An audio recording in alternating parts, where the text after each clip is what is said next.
கடந்த 48 மணி நேரமாக ஒரு புயல் ஒன்று அடித்து கொண்டிருக்கிறது தமிழ்நாட்டில். என்ன புயல்னா ஒப்பாரி வச்சுக்கிறானப்பா. இசா வீட்டுல பொம்பளை கூட இந்த அழுவாது அந்த அழுவாது இருக்காங்க. யார் பார்த்தா திமுக குரவே. அதுல முதல் அழுது டிஆர்பி ராஜா.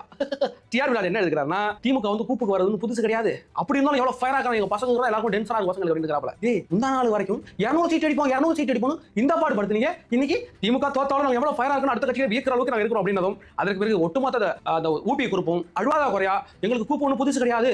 இந்த திமுக அந்த தாவேகாவுக்கு வந்து ஓட்டு போட்ட மக்கள் வருத்தப்பட போறாங்க. இப்படி பண்ணிட்டீங்களே இவ்வளவு அழுவறத பார்த்தா நேத்திக்கு நான் சொன்ன ஒரு கான்செப்ட் இருக்குல்ல, எந்த ஒரு டேட்டா பேஸ் இல்லாம என்னுடைய சஜஷன் படி இவ்வளவு ஓட்டு வரும் அப்படின்னு சொன்னது கூட தவறாயிடும்ங்கற நினைக்கிற அளவுக்கு வச்சுட்டாங்க. அவங்களுக்கு ஒரு சர்வே ரிப்போர்ட் போனுச்சு அப்படிங்கறத பார்த்தோம். முக ஸ்டாலின் அவர்கள் சிலரோட கலந்து பேசி இந்த உளவுத்துறை ரிப்போர்ட் எல்லாம் சரி பார்த்ததுக்கு பிறகு 10,000 முன்னிட்டு பேசுறாப்ல. கொடைக்கானல் பேசுறாப்ல. டூருக்கு வெறும் 10,000 தான் போதும், கொடைக்கானல் டூர் போங்க அப்படிங்கிற மாதிரி 10,000 முடிச்சலாம் மாட்டூர்.